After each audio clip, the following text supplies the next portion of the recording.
आज ही तो वो आई थी बांकी सजीली सांवली सलोनी लड़की जिसने अभी नए नए ख्वाब अपनी आंखों में बसाने शुरू किए थे। इन ख्वाबों ने इसकी रंगीन तितलियों जैसी आंखों का हुस्न और भी बढ़ा दिया था, मगर वो आते ही फूट फूट कर रोने लगी। जब किसी ने उसे तसल्ली के दो बोल ना कहे तो इसने गले में दुपट्टा कस कर खुदकुशी की कोशिश की। वो 15 बरस की नासमझ लड़की थी, बहुत पाकीज़ा और मासूम सूरत, मगर आज वो ज़िंदगी को किस रुख से देख रही थी। हर तरफ धूप ही धूप थी जो इसके सरापा को जला रही थी।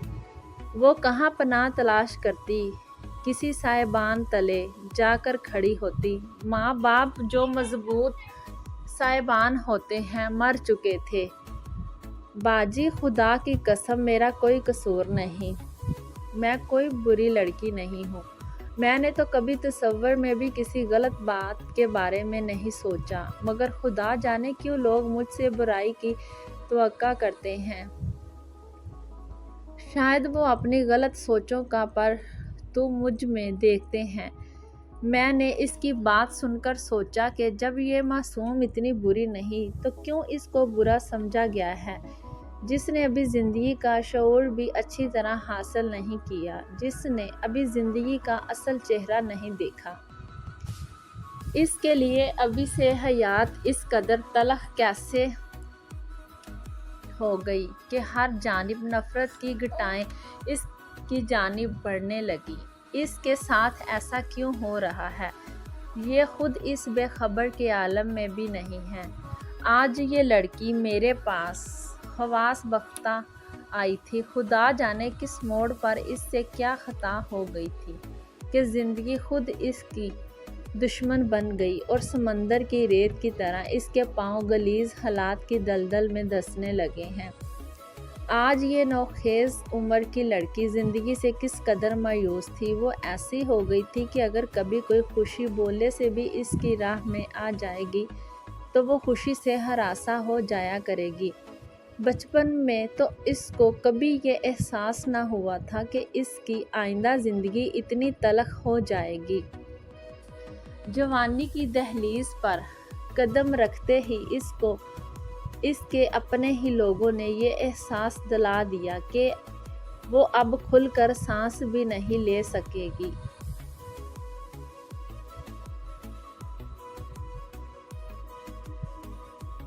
बाली उम्र में लड़कियां ख्वाब देखती हैं, मगर राफिया बोली, कसम है अभी तो मैंने ख्वाब देखने शुरू भी नहीं किए थे। एक शाम बस मैं खुश थी ऐसे ही बिला वजह, और वो शाम मैं कभी नहीं बोल सकती। जब दोपहर के वक़्त घर का काम ख़त्म करके है सस्ताने को बैठी थी, ठंडी हवा ने माहौल को खुशगवार बना दिया था। शाम ढलने को हुई तो वक़्त थम सा गया, समा और भी सुहाना हो गया, तो मेरा दिल खुद ब खुद खुशी से झूमने लगा। जी चाहने लगा कि आंगन के दरख्त में पींग पड़ी होती तो मैं झूले लेती। मैं अपने सेहन में खड़ी नीम के पेड़ की तरफ देखते हुए सोच रही थी कि अभी तो मैंने सेहन साफ किया है और ये पत्ते फिर टहनियों पर से बिखर गए हैं। क्यों ना इनको एक बार फिर से समेट दूं कि मुझे कूड़ा करकट से अटा आंगन बिल्कुल अच्छा नहीं लगता था। तभी मैं झाड़ू उठाने के लिए बरामदे में गई थी कि फ़ोन की घंटी बजने लगी। इन दिनों हमारे घर नया नया फ़ोन लगा था। इसी खुशी में कि भाग कर फ़ोन उठा लूँ, मैंने हाथ में पकड़ी झाड़ू फेंक दी। मुझे खबर ना थी कि भाई छत से मुझे देख रहा है। मैं फ़ोन उठाने को कमरे में भागी। शायद इसने भी घंटी की आवाज़ सुन ली थी। भाभी घर पर नहीं थी। मुझे खुद नहीं पता कि मुझे फ़ोन उठाना क्यों अच्छा लगता था। शायद इसलिए कि घर में ये एक नई चीज़ आई थी। बस इस रोज़ शौक के सिवा कोई गलत बात ना थी। मैंने फ़ोन उठाकर हेलो कहा। उधर से एक मर्द की अजनबी आवाज़ सुनाई दी। इसने भी जवाब में हेलो कहा। जी फरमाइए, आपको किससे बात करनी है? जी मोहतरमा, तुम ही से तो बात करनी है, इसने झट से जवाब दिया। مجھ سے بات کرنی ہے، حالانکہ میں تو آپ کو جانتی بھی نہیں۔ اچھا یہ بتاؤ کہ تمہارا نام کیا ہے؟ میں کیوں اپنا نام بتاؤں؟ اس لیے کہ پھر میں بھی تم کو اپنا نام بتا دوں گا۔ کیوں بھئی نہیں بتاتی نام؟ اور مجھے تم کو جاننے کا کوئی شوق بھی نہیں ہے۔ اچھا نام نہیں بتاتی تو مت بتاؤ، مگر یہ بتا دو کہ کون سی کلاس میں پڑھتی ہو؟ کیوں کیا تم نے میرے پرچوں کے نمبر لگانے ہیں؟ اچھا بھائی چلو اتنا ہی بتا دو کہ تم رہتی کہاں ہو؟ کیوں کیا تم میرے ابا کو لینے آ رہے ہو؟ خیر تو ہے، شاید تمہارا دماغ پھنس گیا ہے۔ سچ کہتی ہوں میں نے اس کو کچھ بھی نہ بتایا، بھلا میں ایک اجنبی کو اپنا نام پتہ کیوں بتا دیتی؟ میں فون بند کرنے لگی تو وہ بولا آخری بات، پھر فون نہیں کروں گا۔ بولو آخری بات یہ کہ تمہاری آواز بہت پیاری ہے، کالی کوئل جیسی۔ اس پر مجھے ہنسی آ گئی اور میں ہنستے ہوئے بولی اور تم کالے کوے جیسے۔ یہ کہہ کر میں نے فون رکھ دیا۔ مجھے خبر نہ تھی کہ میرا بھائی میرے پیچھے کھڑا ہے۔ اس نے مجھے ہنستے ہوئے دیکھ کر پوچھا، رافعہ کس کا فون تھا اور تم کس سے باتیں کر رہی تھی؟ میں تو گھبرا ہی گئی، خوف سے پیلی پڑ گئی۔ میرے ہاتھ پاؤں ٹھنڈے اور گھبراہٹ چھپانے کی ناکام کوشش کر رہی تھی۔ بھائی کے تیور بگڑے ہوئے تھے۔ اس نے گرج کر کہا، سچ سچ بتاؤ کہ کس کا فون تھا اور تم کس کے ساتھ ہنس ہنس کر باتیں کر رہی تھی؟ آخر کون کمینہ تھا فون پر؟ وہ برس رہا تھا۔ بھیا کہا نا کہ رانگ نمبر تھا۔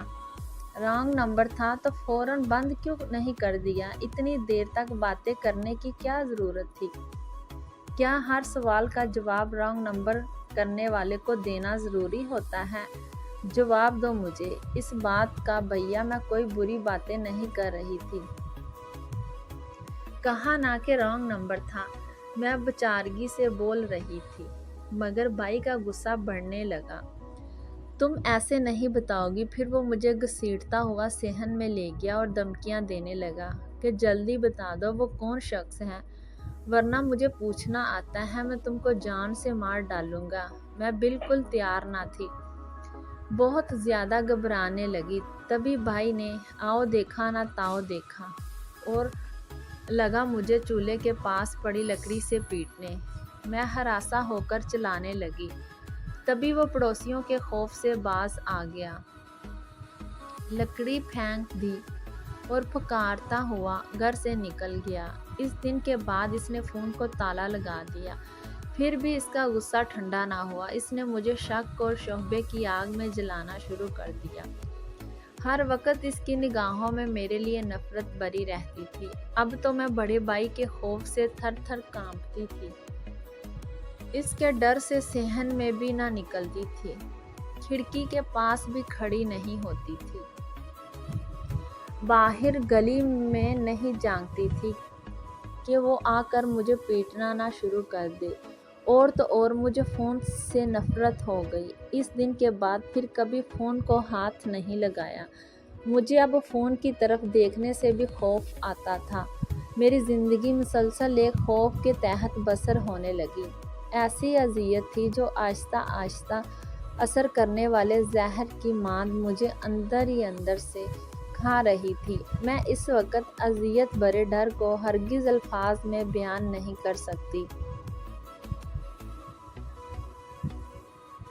ابھی میں اس اذیت سے چھٹکارا نہیں پا سکی تھی کہ ایک دن غضب ہو گیا۔ بتاتی چلوں کہ میرے ماں باپ مر چکے تھے اور میں بھائی کے پاس رہتی تھی۔ اس دن میں گھر میں اکیلی تھی، بھابھی میکے گئی ہوئی تھی کہ اچانک کسی نے بیل دی۔ میں نے دروازہ کھولا، سمجھی شاید بھابھی آ گئی ہیں، مگر وہاں ایک نوجوان کھڑا تھا، شاید کسی تنظیم سے وابستہ تھا۔ وہ چندہ مانگنے آیا تھا۔ میں نے بس اتنا ہی پوچھا تھا کہ تم کون ہو بھائی، کہ اوپر سے میرا بھائی آ گیا۔ اس نے نوجوان کو مشکوک نگاہوں سے دیکھا، پھر کہا بھاگ یہاں سے، کوئی چندہ نہیں ہے۔ میں تو فوراً کمرے میں چلے گی۔ جانے اور کیا کچھ بھائی نے اس سے سوال جواب کیے۔ मुझे नहीं मालूम, लेकिन आकर भाई साहब मेरे तो गले ही पड़ गए। कौन था वो, सच बता दो, तुम इससे क्या बातें कर रही थी? मैंने लाख कस्में खाई कि ऐसी कोई बात नहीं, मैं तो इस आदमी को जानती नहीं। तो फिर जब बेल पर दौड़कर दरवाजे पर जाती क्यों हो? भाईजान, जब घर में कोई ना हो तो मुझे ही जाना पड़ता है। झूठ बोलती हो तुम। पहले भी कितनी बार ये चंदे के बहाने आता रहा है। क्या इस दिन तुम फोन पर इसी से बातें कर रही थी? मैंने लाख यकीन दिलाया कि ऐसी कोई बात नहीं, मैं इस आदमी को नहीं जानती, ये पहले कभी नहीं आया।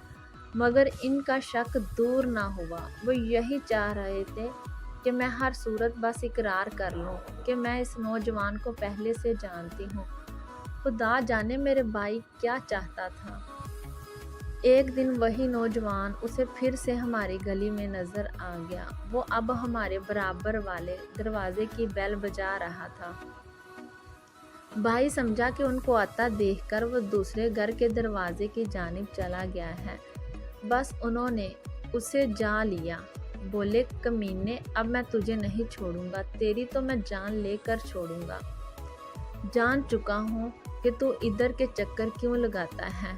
वो लाख कहता रहा कि भाई साहब, मैं चंदा लेने आता हूँ। आपकी गली के बहुत सारे घराने हमारे मदरसे और यतीम खाने के लिए चंदा देते हैं।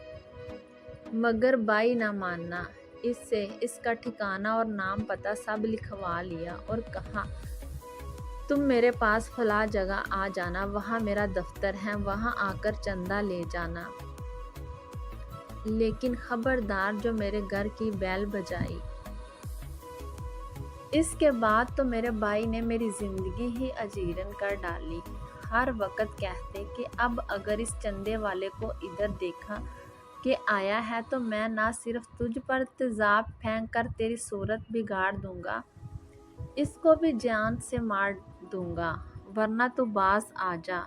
तू अपनी अच्छी शक्ल पर ही अतराती है, गैर मर्दों से इश्कबाजी करती है, तुझको घर की इज्जत का ज़रा भी ख्याल नहीं है। बस मैं इसी खौफ से थर थर कांपती थी कि किसी रोज़ सोते में मेरा भाई मुझ पर तेजाब ना फेंक दे और मेरी सूरत बिगाड़ दे।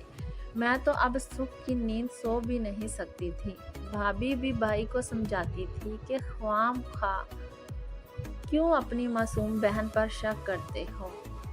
अब तो वो स्कूल भी नहीं जाती, सारा दिन घर में रहती हैं, मगर इन पर असर ना होता था।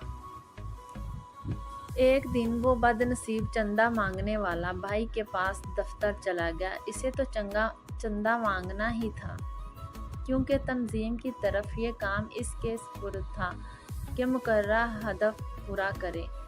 उसे देखते ही भाई का पारा चढ़ गया और उन्होंने इस पर हमला कर दिया। न जाने कितना भारी गुलदान इसके सर पर मारा कि वो जमीन पर गिर गया। गुलदान पित्तल का था। वो बेचारा धान पान से मुसीबत का मारा लड़का गुलदान की चोट से ही मर गया। पुलिस भाई को गिरफ्तार करने को सरगर्दा थी और ये छुपे हुए थे। भाभी के भाई ने आकर खबर दी तो भाभी और मैं रोने लगे। बस उसी रात मैं खौफ से मुंह अंधेरे घर से निकल पड़ी। मुझे लगता था कि मौका मिलते ही भाई घर आएगा और मुझे भी जान से मार देगा। जब इस चंदे वाले पर रायत नहीं की, इसको जान से मार दिया तो मुझे क्यों छोड़ेंगे। घर से निकल तो गई, अब खुद मुझे नहीं था पता था कि कहाँ जा रही हूँ। ना मंजिल का पता था और ना रास्तों की खबर। गश्त पर फिरते हुए एक पुलिस अफीसर ने मुझे पकड़ लिया और अदालत ले आया और अब ये मुझे दारुल अमान ले आए हैं। इन दिनों मैं ही दारुल अमान की इंचार्ज थी जब राफिया को वहाँ लाया गया था। इसकी बातें सुनी तो दिल खून के आंसू रो दिया। जिन फूलों को हिफाजत की ज़रूरत होती है, हम इनको कितनी बेदर्दी से रौंद डालते हैं।